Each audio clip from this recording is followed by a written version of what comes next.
G'day viewers, Sepp here, and what we're going to do today is I'm going to show you how to assemble one of these ceiling fans.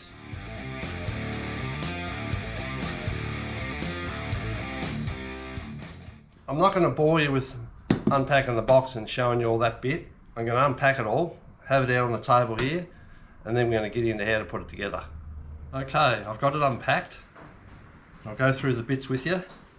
But the first thing I probably should mention is that you need to be a licensed electrician before you can wire up one of these ceiling fans. You can't play with the power yourself. So with that, these are the bits I'll show you. So we've got the instructions. We've got a mounting bracket that mounts the fan to the ceiling. I'll show you how that all works shortly. You've got a face plate to turn the power on. We're not going to use this because this is going to replace an existing fan inside the house. And there your speeds. This one's a 3-speed, and of course you've got your off position. You've got 2 long bolts, and that's for mounting this. They go through the bracket into your ceiling joists or a timber piece that you might have put up in the ceiling. And then you've got your fan blade screws, and there's 2 on each blade, so there's 8 of those. So these are your blades. There's 4 of these.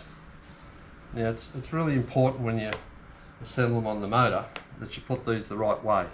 You can't go too far wrong because, and you won't be able to read this probably, but it says this side up, so that's the way they go into the blade, and we're going to assemble them in a minute, so you'll see. So you've got 4 of those, and then you've got the motor, which I'll bring a bit closer so you can see it. There it is there. So basically with the motor, you've got the bracket, which this is your mounting bracket. You've got some cover plates, covers to your ceiling. And the way this works is it pretty much just goes underneath here, like so, lifts up, then that mounts up to your joist at the top there, that holds it. And then you've got your wires, and then you've got your cover plates to seal this up so it looks nice and neat. And we're going to show you that in a sec, how that works. So basically what we need to do first is we need to assemble the fan blades. Now these also have a pin which is right here. I'll show you that there. Right there, it looks like a golf tee. You can pull it out, and you need to do that after you finish putting the blades in, but the idea of it is it locks this from spinning around to make it easy to put the blades in. So it's a pretty simple process. So let's do the blade. Actually, I won't do the blades first. I'll do this first so you can see how this works, so I can get a bit closer to it. So this has a plate in underneath, which I'll just take it off there so you can get it underneath here, underneath this side. And basically how this works is there's 2 screws there, and they're going to lock into this plate here. So you obviously mount this up first to your ceiling, this piece.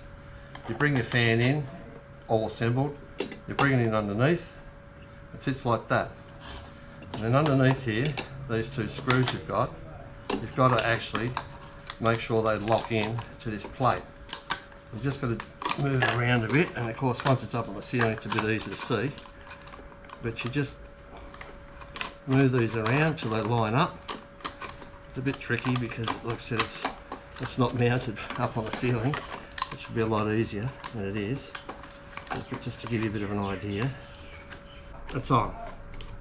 So just twist that around, then the idea is you can get it screwed, so that's now being supported by the bracket.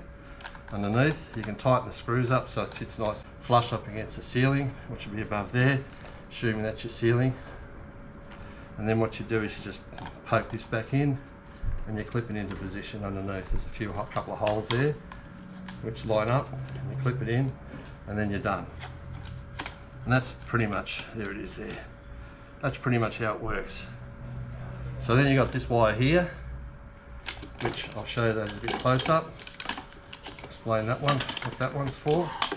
So I'll just put down there for the moment. So that's a bracing wire, just in case for some reason this actually falls. It'll stop it from falling to the ground, and that gets screwed to the side there, of that screw there. So then basically that's just sort of a bit of safety, I suppose. That's sort of how it works. So that's pretty much it. That's all there is to it. Like I said, the licensed electrician's got to actually do the connections. But we'll put these blades in, so it's pretty simple. Let's have a look, 4 of them.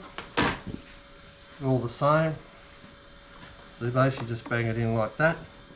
And these screws you just drop in, because they're going to go through and screw to the bottom, in the bottom of this motor. So I'll just make sure we get in the right spot.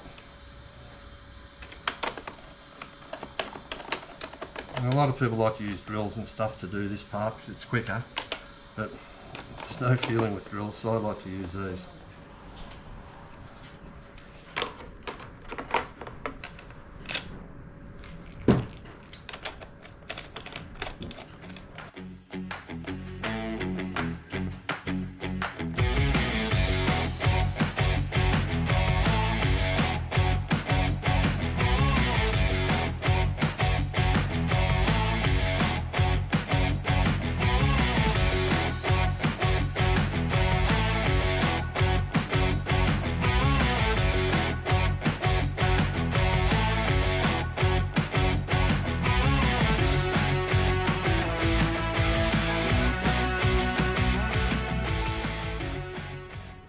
So that's it.